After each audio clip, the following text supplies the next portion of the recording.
Buenas noches, Dios les bendiga. Desde la ciudad de Canelones, capital histórica de la bandera, República Oriental del Uruguay, les habla en una nueva edición de la Ruta de la Fe, Luis Curvelo. En esta noche vamos a dar el cierre a este tema que venimos tratando, el tema del libre albedrío. Estuve investigando un poco en el YouTube, no sé cómo es que se dice, buscando si alguien había hablado acerca del tema, y encontré un chorizo largo de predicaciones y de reflexiones. No miré ninguna, por supuesto, porque habían tantas que me aturdía un poco. Capaz que lo mío colabora a una confusión mayor. Pero como he dicho ya varias veces, aquí en Uruguay, donde me ha tocado vivir porque nací acá, se ha hablado mucho del libre albedrío, pero en definitiva nunca escuché a nadie puntualizar, definir lo que es el libre albedrío. Y vuelvo a repetir una vez más que la Biblia no habla del libre albedrío. Sin embargo, como es un tema aceptado, aún dentro del conglomerado evangélico, forzosamente tenemos que buscarle una definición, y este servidor, por la gracia de Dios, ha recibido esta sugerencia desde el libro de Génesis. Recapitulando un poquito en forma breve, el libre albedrío, según lo que he encontrado en el Génesis, tiene tres componentes: la facultad de pensar con autonomía, la facultad de decidir y la facultad de accionar con independencia. El lunes pasado estuvimos expresando que la facultad de pensar, decidir y accionar con independencia es característica y típica de todos los seres humanos. Hoy vamos a estar mirando el tema, la incapacidad del libre albedrío para determinar resultados y consecuencias. Y vamos a dar el cierre al tema, aunque tenemos que confesar que el tema no se termina acá con estas pobres e infinitesimales reflexiones. Pero de alguna manera este servidor ha sido enriquecido con estas reflexiones porque ha permitido tener más conciencia y ser más responsable con los propios pensamientos, con las propias decisiones y también con el accionar con independencia. Para empezar, voy a leer lo que dice San Pablo en la primera carta a los Corintios, capítulo 2, versículo 14. Esta carta a los Corintios es muy significativa en el Nuevo Testamento, porque la gente de Corinto, como ya mencioné en algún momento, eran gente de la noche, gente que vivían en un puerto, que era el pasaje obligado de toda la ruta comercial de aquel entonces. Muchos barcos llegaban a Corinto, descargaban su mercadería y luego las trasladaban por vía terrestre a varias partes del continente. Pero allí Corinto era una ciudad prácticamente que comerciaba con el comercio de la noche. Había entretenimiento nocturno para todos los gustos imaginables. Y allí Pablo predicó el Evangelio junto con otros, logró levantar una iglesia, y bueno, la gente fue un poquito complicada porque no tenía referencias cristianas de ninguna clase, aunque eran personas donde había mucha tradición religiosa. Sin embargo, la tradición religiosa judía, que era la tradición de Pablo y de sus acompañantes, no estaba allí vigente. Entonces, los corintios fueron personas que oyeron el Evangelio por primera vez, oyeron de Dios, oyeron de Jesucristo, de su resurrección, hicieron profesión de fe, aceptaron a Cristo como su Salvador y tuvieron la transformación del nuevo nacimiento, una experiencia espiritual que nadie puede explicar cabalmente con palabras, pero se puede evidenciar en nuestra vida cotidiana. Y a esta gente que no tenía referencia religiosa de ningún tipo, que eran más inmorales que otra cosa, porque estaban acostumbrados al culto de la noche, al trabajo de la noche, al trabajo nocturno, al entretenimiento nocturno. Y Pablo les escribe lo siguiente, entre varias cosas que le dice en esta carta, le dice lo siguiente. Dice así: pero el hombre natural no percibe las cosas que son del Espíritu de Dios,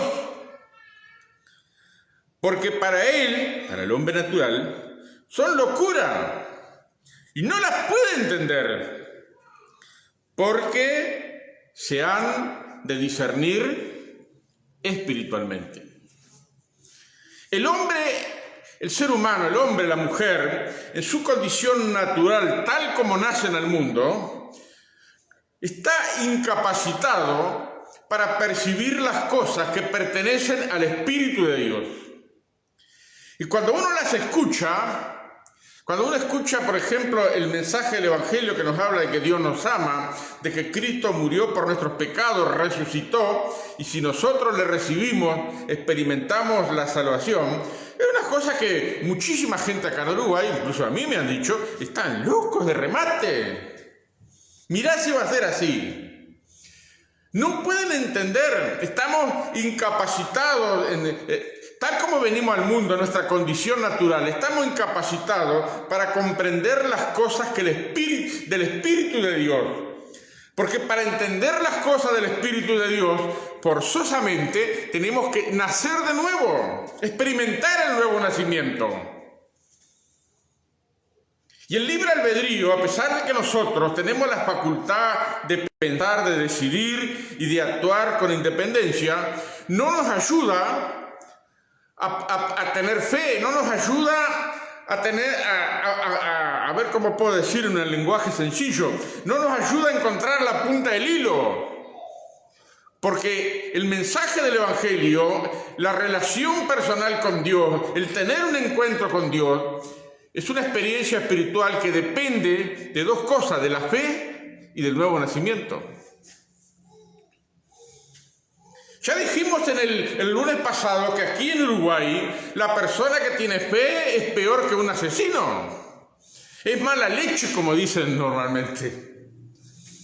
Miren, en una de las congregaciones que fui pastor, había un hermano que consiguió trabajo por política en una empresa. Tenía un pariente que era político, él estaba sin trabajo, y bueno, el pariente le dijo, bueno, déjame averiguar que yo te voy a conseguir algo. Y le consiguió un trabajo. Usó sus influencias políticas y le consiguió un trabajo con una empresa privada. El trabajo consistía en acompañar a un camionero en un reparto que tenía por el interior del país, en un producto determinado. Y así comenzó siendo acompañante del chofer. El chofer era su jefe. Empezaron a salir juntos y cuando volvían, el chofer tenía su picardía criolla y entre los pedidos a veces sacaba algo. Entonces cuando llegaban de vuelta a la capital, habían varias cosas que sobraban. Entonces el chofer le dice a este hermano que era de nuestra congregación, bueno, yo me llevo esto, vos llevate esto. Y el hermano de nuestra congregación dijo, no, llévatelo todo tranquilo, no hay problema. Pero llévatelo, le decía al jefe. Y así al cabo de 15 días de ese debate de llévatelo y yo no me lo llevo, llévatelo vos, el jefe de este hermano lo denunció a su superior inmediato y le dijo así, sacame esta persona porque me compromete. y lo sacaron. ¿Saben por qué lo sacaron? Porque como cristiano era honesto. Y la honestidad era un problema para el camionero y también para el jefe del camionero. La persona que tiene fe acá en Uruguay es mal mirada, es peor que nada.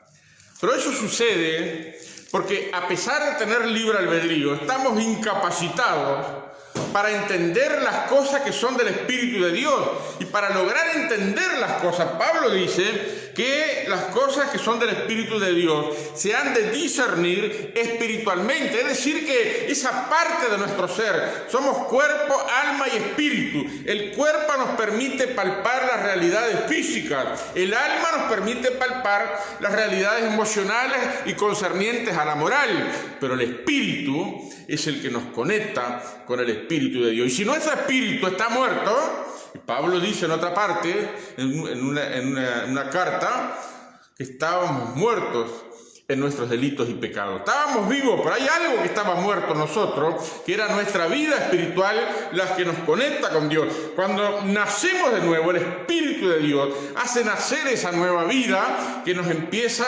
a conectar con Dios. Empezamos a tener una relación personal con Dios. Pero si no tenemos nuevo nacimiento, en nuestra condición natural, nunca jamás vamos a experimentar en carne propia, en carne viva, las cosas que son del Espíritu de Dios. Las vamos a escuchar y vamos a razonar, pero no vamos a experimentar nada, porque las cosas que son del Espíritu de Dios necesitan ser discernidas sobre la base de la fe y del nuevo nacimiento. Algunas personas me han condenado por decir, vos tenés una fe ciega. Permítame decirle que la fe cristiana está lejos de ser una fe ciega. La fe cristiana está compuesta por 3 elementos: conocimiento, asentimiento y confianza. Yo no puedo estar de acuerdo a sentir una cosa que no conozco. El Evangelio es información que nos habla de un Dios que nos ama, de un Cristo que murió por nuestros pecados llevando nuestra deuda moral sobre sí mismo y que resucitó al tercer día. Esa es la información del Evangelio, es conocimiento. Y llega un momento que nosotros tenemos que decidir, tenemos que usar esa facultad de decidir si decido aceptar a Cristo o no decido aceptar a Cristo. Y si decido aceptar a Cristo como mi Salvador, entonces voy a tener confianza en que lo que Él hizo en la cruz hace ya un montón de tiempo es lo único que puede limpiarme de mis pecados e iniciar una relación personal con Dios a través del Espíritu Santo. Es imposible, estamos incapacitados de entender las cosas del Espíritu de Dios, a menos que tengamos fe y experimentemos el nuevo nacimiento. Esa es la primera cosa. La segunda cosa que quiero mencionar en esta noche es el título: la incapacidad del libre albedrío para determinar resultado o consecuencia. Dios nos ha creado para vivir en armonía con sus leyes. Cuando no vivimos en armonía con sus leyes, entonces vivimos de contramano.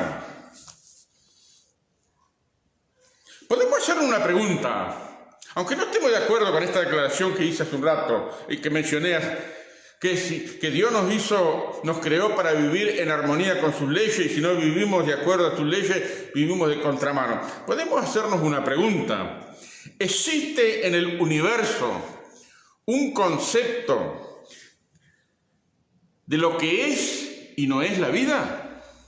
Repito, ¿existe en todo el universo un concepto de lo que es y no es la vida? Es una pregunta media brava, ¿no? Pero vamos a achicarla un poquito, vamos a bajar un poco el nivel. ¿Existe en la Tierra algún concepto de lo que es y no es la vida? Todavía está difícil. Bajemos de un escalafón más.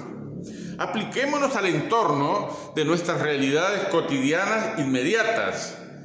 ¿Existe en nuestro entorno cotidiano inmediato un concepto de lo que es y no es la vida? Discutamos un poco este tema.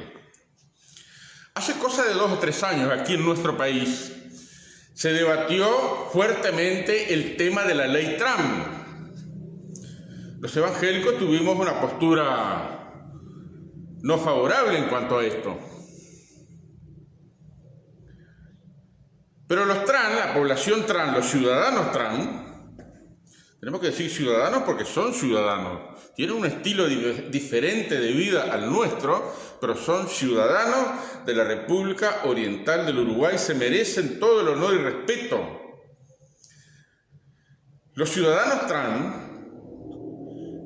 para defender su ideología de que se autopercibían mujer siendo hombre, contradecían los enunciados de la ciencia. Fíjense, hace 150 años atrás, o quizá un poquito más, al cristianismo lo desacreditaron públicamente en nombre de la ciencia y de la razón. Pero ahora esta gente, que fue secundada por el privilegio de una mayoría parlamentaria que tuvo el gobierno que salió, proclamó que autopercibirse mujer era más fuerte y un argumento más fuerte que lo que la ciencia expresaba. Un hombre que se castra y se fabrica una vagina siempre va a seguir siendo hombre. Eso no hay duda. Pero por más que la ciencia demuestre que es así, la tendencia de la ciudadana trans dice no es así. Porque se autoperciben mujer. Miren, en ese asunto de autopercibirse, hasta los 16 años limpié muchísimos chiqueros de chancho, de cerdo, puerco, marranos, de porcinos, todo ese nombre de chancho. Me tocó limpiar con una pala la bosta de los chanchos. Mire, la bosta de chancho, creo que de todas las bostas que he limpiado, de gallina, de vaca, de caballo, la de chancho es la peor. Porque se le pega al cuerpo y el olor queda por varias horas. Por más que uno se lave con jabón de olor o lo que sea, el olor queda impregnado en el cuerpo. Hasta los 16 años limpié los chiqueros, yo jamás me sentí chancho. Jamás me autopercibí chancho. Es un problema de la mente, que la ciencia demuestra que no es así. Un hombre nace hombre, la mujer siendo mujer, pero lo que quiero más que nada enfatizar es que la ideología trans, de los ciudadanos trans, han contradecido a la ciencia que investiga los hechos y que da aseveraciones firmes basadas en su descubrimiento. Ahí hay una realidad. Termino con esto en el tema de la población trans. Yo no me acuerdo si fue en el canal 4 o en el canal 10, que son los 2 canales que mi esposa y yo miramos el informativo. Le hicieron un reportaje a un ciudadano trans. En ese momento que estaba el furor de la ley, que esto, que el otro. Pero un ciudadano trans dio el testimonio, dice: nosotros con todos los implantes que nos hacemos, con todo lo que nos inyectamos y nuestro estilo de vida, nuestra vida se acorta. Entonces ahí tienen un resultado trágico, en consecuencias trágicos. La palabra resultado y consecuencia son primos hermanos, parece lo mismo. Pero vamos a buscar una diferencia. ¿Qué es lo que tenemos? ¿Resultados o consecuencias?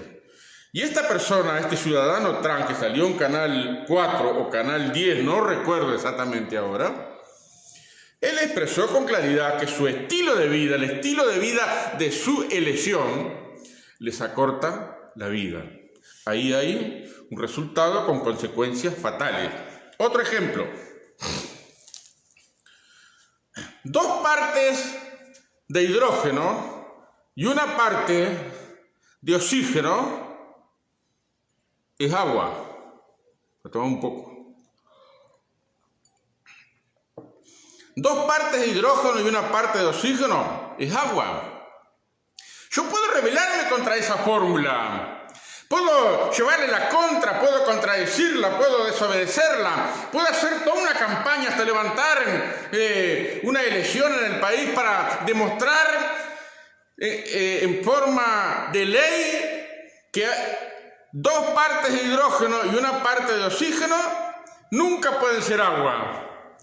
Y ahí yo voy a tener, si me rebelo contra eso, si logro romper la fórmula, deformarla, ¿sabe cuál va a ser la consecuencia? Que me voy a quedar sin agua. Y el agua es un elemento vital para la vida humana. Pero cuando uno respeta y convive en armonía con esa fórmula, entonces uno obtiene el agua.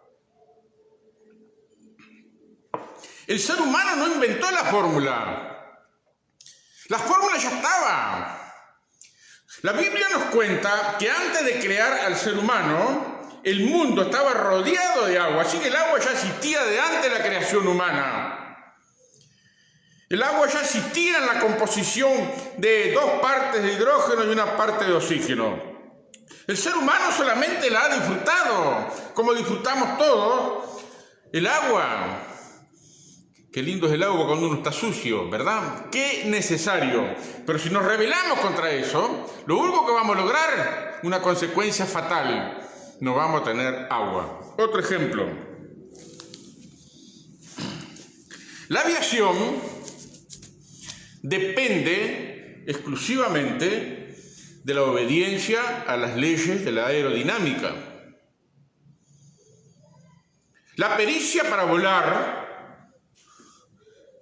se basa exclusivamente en obedecer esas leyes, en tenerlas presentes. Hay una manera de volar y hay una manera de no volar. De hecho, el ser humano siempre quiso volar. Galileo Galilei hizo sus famosos dibujos aerodinámicos hizo algunos esquemas sobre algunos aparatos que volaran. Y todos conocemos un poco la historia del hermano Ruiz y otros tantos que se reventaron intentando probar que podían volar, hasta que llegó el momento que el ser humano logró volar un aparato. Uno mira esos grandes aviones, esos monstruos rugientes, y se maravilla de que sean capaces de volar. Pero ¿saben? El ser humano no creó las leyes de la aerodinámica. No se las impuso tampoco, solamente las descubrió y las respeta, y por eso es que vuelan. De hecho, en la Segunda Guerra Mundial hay un incidente de que un avión salió no sé de dónde para tirar las bombas allá sobre Alemania. Salieron muchos aviones, pero hubo un avión que terminó en el desierto del Sahara. Y todos los tripulantes terminaron muertos. Salieron vivos del avión, pero se murieron en el desierto. Cuando encontraron el avión, que lo encontraron entero, hicieron un estudio a ver por qué ese avión había terminado ahí en el desierto del Sahara. Y comprobaron que todos los instrumentos funcionaban perfectamente. Se había acabado el combustible y aterrizaron forzosamente en el desierto. Siguieron estudiando a ver por qué se cayó ese avión, por qué fue a dar ahí. Y entonces investigaron el estado meteorológico de esa noche, y cuando volvían a la base todos los aviones tuvieron un viento de cola favorable, pero parece que en ese avión, como llegaron más rápido de lo pensado, porque el viento los empujaba, si tenían 2 horas de vuelo para regresar, regresaron en menos tiempo. Entonces parece que cuestionaron los instrumentos y fueron a dar al desierto del Sahara, donde el avión aterrizó. Se rompió un poco cuando aterrizó en la arena, pero todos se salvaron, los encontraron después. Las leyes de la aviación dependen de las leyes de la aerodinámica, de respetar esas leyes. Entonces uno se pregunta, si en el orden de los aviones, si en el orden del agua y de otras muchísimas cosas que rigen nuestro planeta, uno se pregunta si no hay leyes que atañan a nuestras vidas, en lo físico, en lo emocional y en lo espiritual. La Biblia nos dice que Dios nos ha creado para vivir en armonía con sus leyes. Entonces, cuando uno no vive en armonía con sus leyes, uno en vez de cosechar resultados, recibe consecuencias fatales. En el libro de Números, en el Antiguo Testamento, el capítulo 32, versículo 23, dice lo siguiente: estén seguros que tus pecados te alcanzarán. Estén seguros que tus pecados te alcanzarán. Y antes de eso, lo que dice, habla de observar las leyes. Dios no nos creó para pecar. Dios no nos creó para vivir como se nos diera la gana. Dios nos creó para vivir en armonía con Él, en armonía con sus leyes. Y ahí vamos a cosechar buenos resultados. Lamentablemente, como ya hemos visto, el ser humano optó por comer del árbol de la ciencia del bien y del mal, no del árbol de la vida, y entonces cosechó toda una serie de consecuencias que nos han afectado como personas. Estén seguros que tus pecados te alcanzarán. En la edición pasada estuvimos mencionando que en nuestro país, Uruguay, se nos ha inculcado a las fuerzas, se nos ha manipulado, se nos ha sometido a seguir la filosofía agnóstica. No sabe si existe Dios o no existe. Y Uruguay ha cosechado algunos resultados. Miren, somos un país único en Latinoamérica. Tengo aquí un listado de cosas que he ido notando, que las he ido recogiendo en el pasar del tiempo. Uruguay, como consecuencia de no tener frenos morales, de no tener temor de Dios, tiene una violencia que va en aumento, sobre todo la violencia doméstica. Por todas partes del país tenemos noticias, tenemos desenlaces fatales de la violencia doméstica. Uruguay vive sin Dios. Uruguay hace uso, la persona uruguaya hace uso de su libre albedrío, de su manera de pensar, su manera de decidir y actuar con independencia. Vive como si Dios no existiera y está cosechando cada vez más la violencia. Eso es notorio, este asunto. Más cuando vivimos una época de la ciencia, una época del confort, una época del conocimiento, una época que hoy tenemos a full la psiquiatría y la psicología. Ciencias que hace más de 100 años o quizás menos no funcionaban, pero hoy son de ayuda para el ser humano. Y a pesar de todo eso, los uruguayos, como muchas partes del mundo, tenemos una violencia creciente. El Uruguay tiene el honor de poseer, comparativamente con el resto de Latinoamérica, el más alto índice de divorcio y de suicidio. Hace 2 o 3 años, con el tema con el drama de la ideología Trump, han habido muchas marchas de los Trump, que han apedreado iglesias, han enchastrado templos, han denigrado, han culpado a la religión de los males de la sociedad. Pero eso es una cosa contradictoria, porque en nuestro país, los evangélicos, según la estadística que poseo, apenas somos, o andamos ahí, somos un 2,5% de la población. No incidimos para nada. ¿Cómo es que nos pueden culpar a nosotros de todos los males de la sociedad? Eso es imposible. La Biblia dice, ya desde el Antiguo Testamento, estén seguros que tus pecados te alcanzarán, tu forma de vida te va a alcanzar. Una médico psiquiatra muy allegada a nuestra familia, en algún momento nos dijo que en Uruguay somos grandes consumidores de psicofármacos, es decir, de remedios para los problemas mentales. Mucha gente necesita psicofármacos porque tiene profundos conflictos emocionales sin resolver. En una sociedad que se culpa a la religión por esos males, pero sin embargo, en la práctica y en la vida cotidiana de esas personas que sufren esos problemas, no hay temor de Dios, no hay una búsqueda de Dios, no hay una culpa que provenga con motivo de la religión. Los uruguayos somos ajenos a la vida religiosa. Los uruguayos, he oído muchas veces y he investigado que somos un país gris. De hecho, hace 100 años, cuando Valle Ordóñez separó el Estado de la Iglesia Católica y proscribió la persona de Cristo y del cristianismo de la vida pública, adoptó el color gris para todos los edificios del Estado. No es coincidencia eso. No es ni blanco ni negro, es gris. Y los uruguayos somos así, no somos ni fu ni fa, somos grises.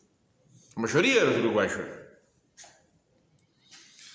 He podido comprobar en todos estos años que he estado hablando con gente, no hablé con un millón de personas, no, de ninguna manera, pero en todos los lugares donde estuve he sido persona de hablar con gente. Y he podido contactar, y me atrevo a decir que el 60% de la población uruguaya es víctima del miedo, del temor y de la superstición. 60%. Es una estadística que he hecho yo, en base a las observaciones. El 60% de nuestra población es esclava y víctima del miedo, del temor y de la superstición. Salomón solía decir, el corazón contento es un banquete continuo, pero el espíritu triste reseca los huesos. Otra estadística que hay, que la dio hace poco el pastor de la iglesia donde yo concurro, citó una encuesta que hicieron, no me acuerdo si fue el Diario Observador o no recuerdo ahora, que más del 40% de la población uruguaya se declaró ser infeliz.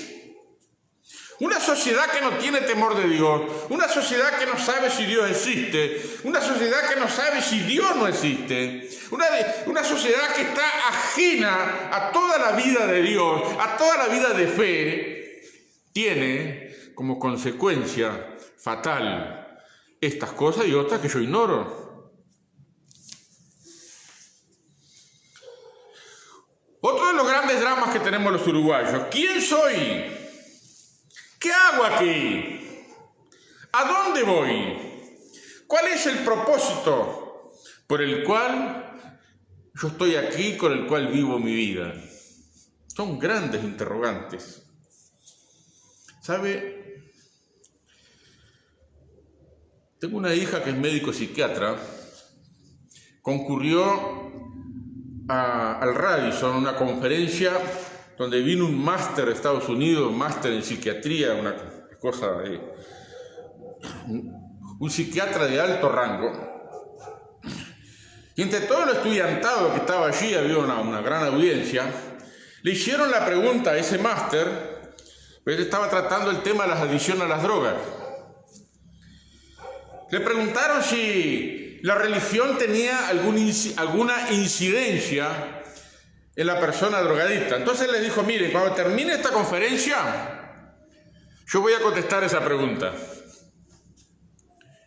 Terminó la conferencia y entonces muchos estudiantes lo rodearon, entre ellos estaba mi hija. Y este hombre, un máster en psiquiatría, él dijo, yo soy agnóstico. Pero en el ejercicio de mi profesión he comprobado que el drogadicto, el que está poseído por las drogas y que tiene una experiencia espiritual religiosa, encuentra algo ahí que lo hace descubrir el propósito de su vida. Y eso le da un cambio y un destino diferente a su vida. Algo que se sobrepone al poder de la droga que esclaviza al individuo y lo hace ser diferente. Pero él destacó esa frase: la persona drogadicta que se mete en la religión descubre el propósito de su vida. ¿Sabe por qué? Porque nacemos de nuevo. cuando tenemos una experiencia con Cristo, cuando nos atrevemos a creer, a tener fe, cuando nos atrevemos a estirar la mano pelada del alma como manotón de ahogado para prendernos de la fe como último recurso, entonces Dios toma nuestras manos y su Espíritu Santo nos hace nacer de nuevo. Y ahí es donde encontramos el propósito para nuestra vida. Esto es tremendo.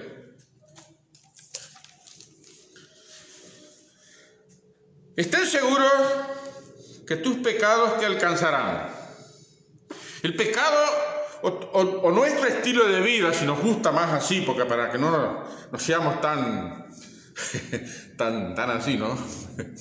El estilo de vida que nosotros adoptamos, que está en rebeldía contra todo lo que Dios nos demanda, se registra en nuestra vida,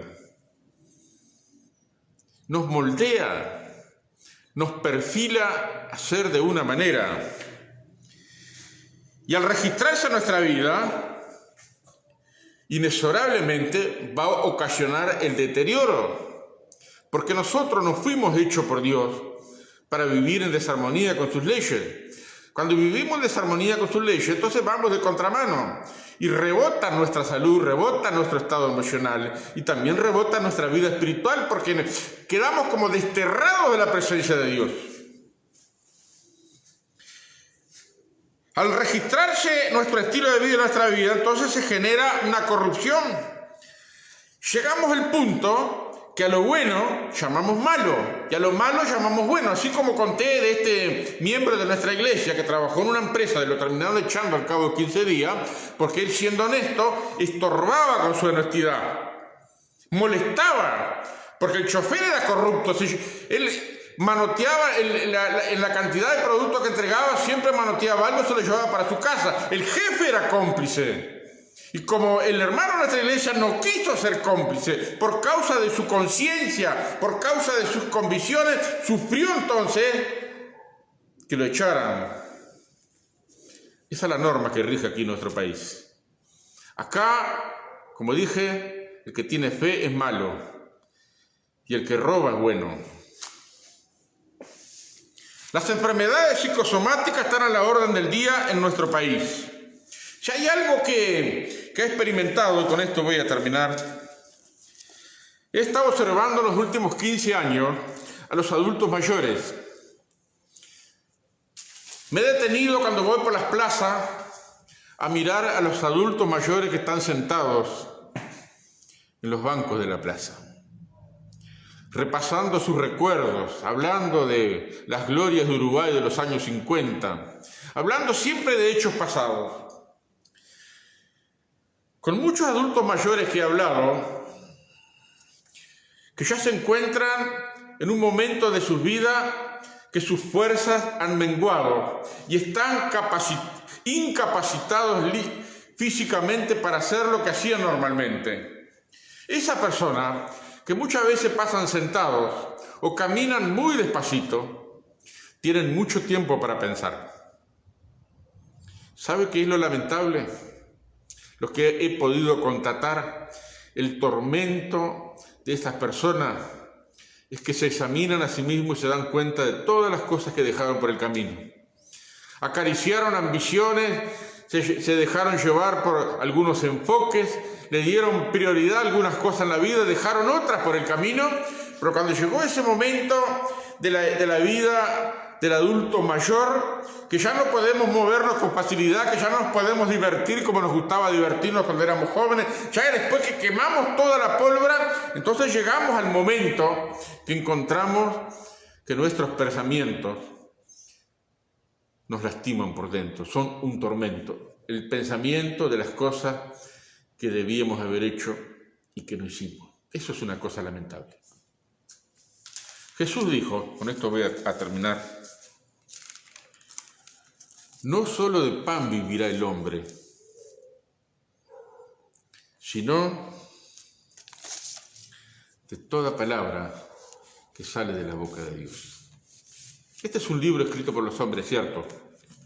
Pero este libro tiene algo que no tienen los otros libros. Este libro está respaldado por el Espíritu de Dios. Este libro nos permite, si nosotros queremos saber, si queremos investigar, nos permite conocer al autor de este libro, el autor de la vida, a nuestro Señor Jesucristo. Al terminar este tema, mi querido amigo, de ninguna manera queremos vulnerar su libre albedrío, pero le decimos con honestidad que a pesar de nuestro libre albedrío, necesitamos nacer de nuevo. La Biblia dice que sin fe es imposible agradar a Dios, porque es necesario que el que se acerca a Dios crea que Él existe y que es premiador de todos aquellos que le buscan. Jesús dijo, no solo de pan vivirá el hombre, sino de toda palabra. Necesitamos alimentar nuestra alma y nuestro espíritu con las palabras del Espíritu de Dios. ¿Dónde vamos a buscar las palabras del Espíritu de Dios? ¿En la farmacia? ¿En el quilombo? ¿En el bar? ¿En el supermercado? ¿Dónde vamos? ¿En la carrera de caballo? ¿En la vuelta ciclista al Uruguay?